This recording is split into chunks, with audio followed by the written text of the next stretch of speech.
Next topic, okay, இந்த note பார்த்தலாம்.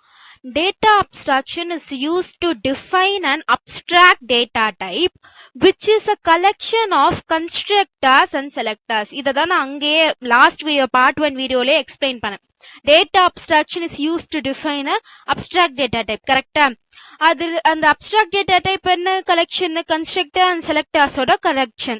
Selectors create an object bundling together different pieces of information. ஒரு கிளாஸ்ல நிறைய இன்ஃபர்மேஷன்ஸ் வந்து பண்டில் பண்ணும். கன்ஸ்ட்ரக்டர் செலக்டர் என்ன பண்ணும்? Extract individual piece of information from the object. இப்போ புரிஞ்சிருக்கும்னு நினைக்கிறேன். Next, a concrete data type is a data type whose representation is known. abstract data typeல வந்துட்டு representation நம்மளுக்கு தெரியாது. abstract data typeல என்ன representation நம்மளுக்கு தெரியாது. ஆனா concrete data typeன்ற ஒரு data typeல representation நம்மளுக்கு தெரியும். a concrete data type is a data type whose representation is known. இது ஒரு 1 mark question. also differentiate abstract data type concrete data type கேட்கும்போது இது ஒரு main point. ஓகே, படிச்சுக்கோங்க. இது ஒரு book inside book back question கிடையாது. புக் இன்சைட் கொஸ்டின் கேட்கறதுக்கு நிறைய சான்சஸ் இருக்கு. Any program consist of 2 parts. The 2 parts of the programs are the part that operates an abstract data type and the part that defines a concrete representation. இந்த ரெண்டு வார்த்தை மட்டும் நமக்கு வச்சுக்கோங்க. operates abstract data, defines concrete representation. Next, இதெல்லாம் படிச்சு பார்த்தாலே உங்களுக்கு புரிஞ்சிடும். Easy. Fishful thinking. We are using here a powerful strategy in the numerator. Fishful thinking அப்படின்றத பத்தி மட்டும் இப்ப பார்க்கலாம். இதை நீங்க ஜஸ்ட் ரீட் பண்ணாலே உங்களுக்கு புரியும். நியூமரேட்டர் டினாமினேட்டர் நம்ம ரேஷனல் நம்பர்ஸோட கான்செப்ட் தான் mathematically. Next, wishful thinking is the formation of beliefs and making decisions according to what might be pleasing to imagine instead of by appealing to reality. இது ஒரு important 2 mark question. important. நீங்க எத்தனை star வேணாலும் போட்டுக்கோங்க. ரொம்ப ரொம்ப இம்பார்ட்டன்டான question. constructor and selector இதுல என்ன கொடுத்திருக்காங்க? constructor rational number with numerator and selector. okay, fine, simple தான். லிஸ்ட் அண்ட் டபிள்ஸ் இது ஒரு இம்பார்ட்டன்டான டாபிக். லிஸ்ட்னா என்ன? நார்மலாவே சொல்லுங்க. உங்களுக்கு தெரிஞ்ச வரைக்கும் லிஸ்ட்னா என்ன? ஃபார் எக்ஸாம்பிள், நீங்க ஒரு ஷாப்புக்கு போறீங்கன்னா என்னென்ன சொல்றாங்களோ அதெல்லாம் வாங்கிட்டு வரணும். அதெல்லாம் ஒரு லிஸ்ட். கரெக்டா? இப்போ இங்க லிஸ்ட் அண்ட் டபிள்ஸ் அப்படின்னு கேட்டா ரெண்டுமே சேம் தான். பட் லிஸ்ட்னா அதை வந்துட்டு நம்ம ஸ்கொயர் பிராக்கெட்ஸ்குள்ள போடுவோம். டபிள்ஸ்னா நம்ம பராந்தசிஸ்குள்ள போடுவோம். பராந்தசிஸ்னா என்னது? Circle brackets. சோ இது இந்த ரெண்டு டிஃபரன்ஸ் வந்துட்டு லிஸ்டுக்கும் டபிள்ஸ்க்கும் இருக்கும். இன்னொரு டிஃபரன்ஸ் இந்த ரெண்டுத்துக்கும் என்ன அப்படின்னு கேட்டீங்கன்னா, லிஸ்ட்ல நம்ம கொடுத்துருக்கிற எலிமெண்ட்ஸ் எல்லாம் மாத்தலாம். ஃபார் எக்ஸாம்பிள், சப்ஜெக்ட் வந்துட்டு computer science, maths, physics, chemistry அப்படின்னு இருக்கிறத நம்ம மாத்தலாம். இப்போ பிசிக்ஸ்க்கு பதிலா பயாலஜி போடுங்க அப்படின்னு மாத்தலாம். பட் உங்களோட மார்க்ஸ், நீங்க அதுல எடுத்திருக்க மார்க்ஸை மாத்த முடியுமா? மாத்த முடியாது. கரெக்டா? இப்ப நீங்க கம்ப்யூட்டர் சயின்ஸ்ல சென்டம் எடுத்திருக்கீங்கன்னா சென்டம் தான். அங்க நான் போயிட்டு 95 என்னால மாத்த முடியாது. அதுதான் டப்பிள்ஸ். Tuples are immutable. இம்மியூட்டபிள்னா அதுல கொடுத்திருக்கிற எலிமெண்ட்ஸை சேஞ்ச் பண்ண முடியாது. Whereas list is a mutable ordered elements. அவ்வளவுதான் டிஃபரன்ஸ். இந்த ரெண்டு டிஃபரன்ஸ் தான். Square bracket, circle bracket, parenthesis. இங்க வந்துட்டு list are mutable, tuples are immutable. இந்த ரெண்டு டிஃபரன்ஸ் மட்டும் தான் லிஸ்ட்லயே டப்பிள்ஸ்லயே இருக்கு. இப்போ பிரீஃபா பார்க்கலாமா? இப்போ தியரிட்டிக்கலா புக்ல என்ன கொடுத்திருக்காங்க லிஸ்ட் அண்ட் டப்பிள்ஸ்னா அப்படின்னு பார்க்கலாமா? List is constructed by placing expressions within square bracket separated by commas. அதாச்சும் இங்க பாருங்களேன். இங்க லிஸ்ட்னு ஒரு வேரியபிள்ல 10,20ன்றத ஸ்கொயர் பிராக்கெட் போட்டு நான் அசைன் பண்ணிருக்கேன். இதுதான் லிஸ்ட்.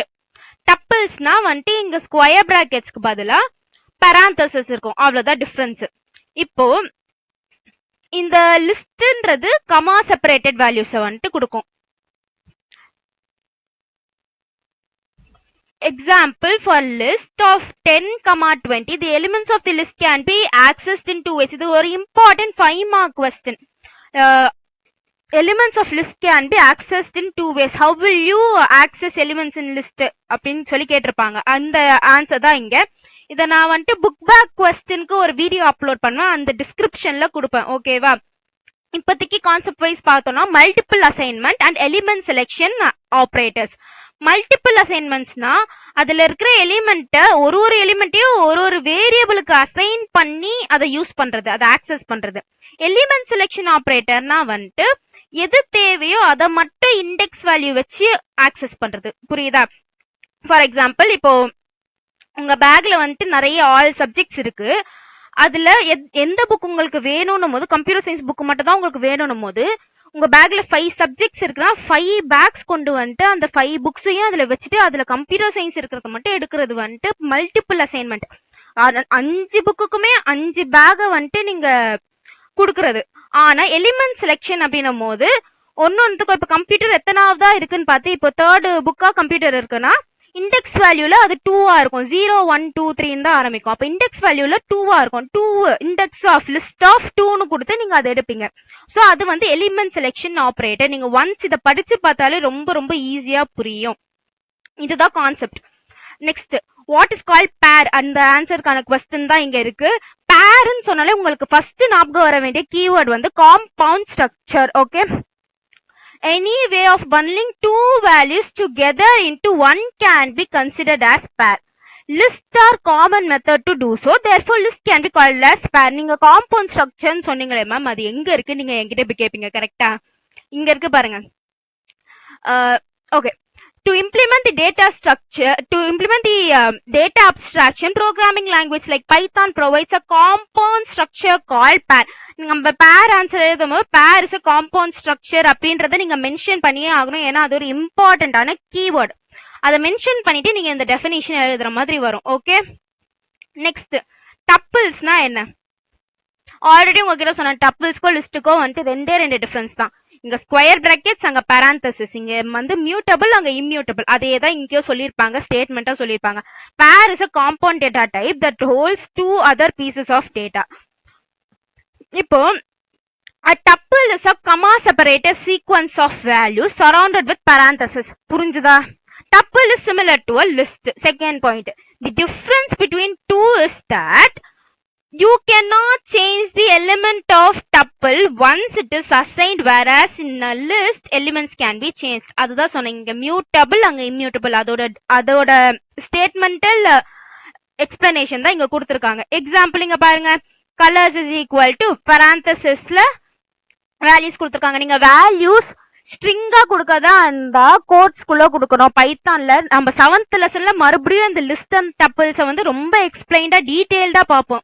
சாரி, 9th லெசன்ல டீடைல்டா பார்ப்போம். சோ அப்போ வந்துட்டு லிஸ்ட்னா என்ன, டப்பிள்ஸ்னா என்னன்னு என்ன கேட்க கூடாது. ஓகேவா? நல்லா புரிஞ்சுக்கோங்க. இங்க ஜஸ்ட் நம்ம இதோட டெஃபினிஷன்ஸ் தான் படிக்கிறோம், அங்க வந்துட்டு கிளியரா பார்ப்போம். சோ ஸ்ட்ரிங் கொடுக்கும் போது கோட்ஸ்குள்ள கொடுக்கணும், அண்ட் வேற இன்டீஜர்ஸ் கொடுக்கும்போது நீங்க வேற வேல்யூஸ் மட்டும் கொடுத்தா போதும்.